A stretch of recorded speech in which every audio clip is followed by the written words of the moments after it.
I was diagnosed with an incurable cancer of the central nervous system called neuroblastoma stage 4. Doctor said no chance of survival, take your boy home and allow him to live the next few months with his family because there's nothing that we can do. But like everybody in this room, we all have choices, and the choices that we make each and every day can reshape and remold and redefine our future. My mum asked one question. I don't want to know what the chances are of my son dying is. I just want to know what the chances are of my son surviving is. The doctors gave me a 96% death rate. They said, go home. But my mum looked at my glass being 4% full and not 96% empty. But the next day, a doctor came in from America. He said, we're trialing a drug. It's called DTIC. Never been trialed on humans before, only on animals. We're going to trial it on 25 kids. And I truly believe that outside of love, hope is the most powerful word in the English dictionary. This instilled hope into our lives. Within 1 month, 20 out of the 25 kids had passed away. Within 90 days, 24 out of the 25 kids were dead. My mum, she would sit there and she would watch a doctor come in and zip up a body bag and wheel them out because of the same drug that she chose to put me on. I say to people all around the world that I'm one of the lucky ones. But I never say I'm one of the lucky ones because I'm still alive.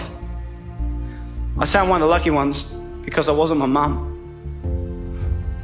My mum had it tough. She had to make a choice to inject the drug into a child that has killed everybody that had ever taken it. Until one day I was finally allowed to go home.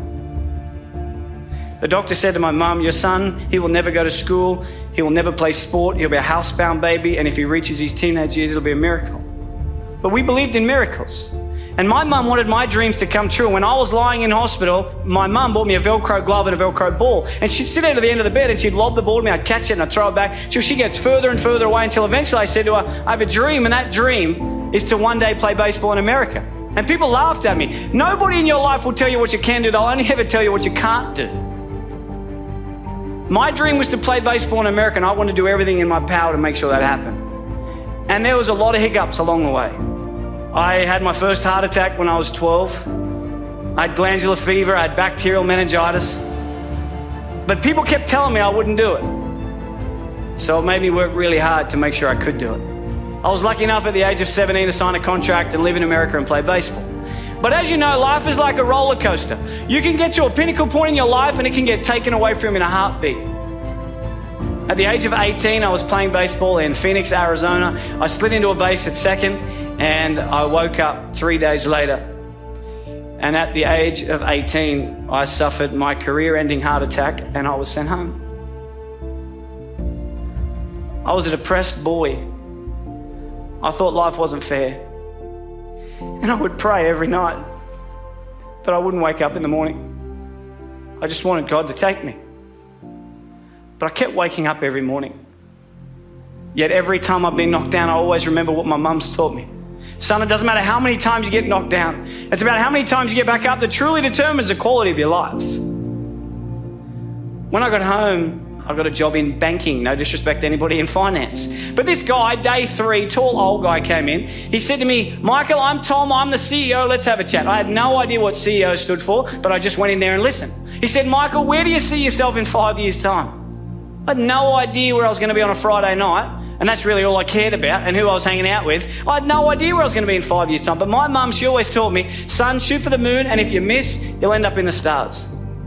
So I said to him, Tom, in 5 years' time, I'm going to take your job. He hated me. Don't ever say that to your boss, okay? They do not like you when you say that. But within 12 months, I was the youngest bank manager in Australia. Within 2 years, youngest area manager. 3 years, youngest state manager. Within the 4th year of being with this company, I was the youngest national sales development manager for one of the largest companies in the world. At the age of 23, I had 600 staff, had 120 banks around Australia and New Zealand. I made lots of money. I lived in $1 million house, I had a $100,000 sports car, wore the Armani suits and the Rolex, and I reported directly to my mate Tom. But can you imagine if we look at success not about the materialistic possessions that we can take from this world, but rather what we can give back to this world that makes it a better place than what we found it? I was fortunate enough to be in a position to be able to do something for the most inspirational, the most influential, and the most loving person I've ever met, and that was my mum. On June 16 last year, I was lucky enough to put a pink ribbon on a door to a brand new home. And I got a chance to buy my mum a brand new house. To be able to give back to someone that has sacrificed so much for me is without a doubt the greatest gift. And when I was 7, I heard through the curtains the doctor say to my mum, he will never go to sport, he will never play baseball, he will never ever go to school, and if he reaches his teenage years it'll be a miracle. And my mum, she walked out, and I said to her as if I didn't hear, what did the doctor say? And she said, everything's going to be okay, son. When I was 12, I had a heart attack, and the doctor said to my mum, he will never play sport again. She walked out, and I said, what did he say? And she said, everything's going to be okay, son.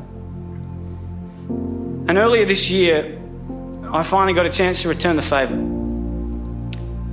Unfortunately, earlier this year, the doctors found 4 tumours in my throat. I've never seen my wife cry so much in all my life. The doctor said to me, Michael, we're sorry, but tomorrow's not guaranteed. You need to slow down. But that's one thing we all have in common, because no one's guaranteed. I think that life is not about the amount of days that you live on this earth, but it's about what you fit into those days that allows you to live a remarkable life. And I remember driving home, and she called me, my mum, and she said, Mike, what'd the doctor say? And I said to her, Mum, everything's going to be okay. Every one of us, every single day, is blessed with the air that we breathe, the opportunities that we have. And I challenge you every single day to get out of bed and do something that your future self will be proud of.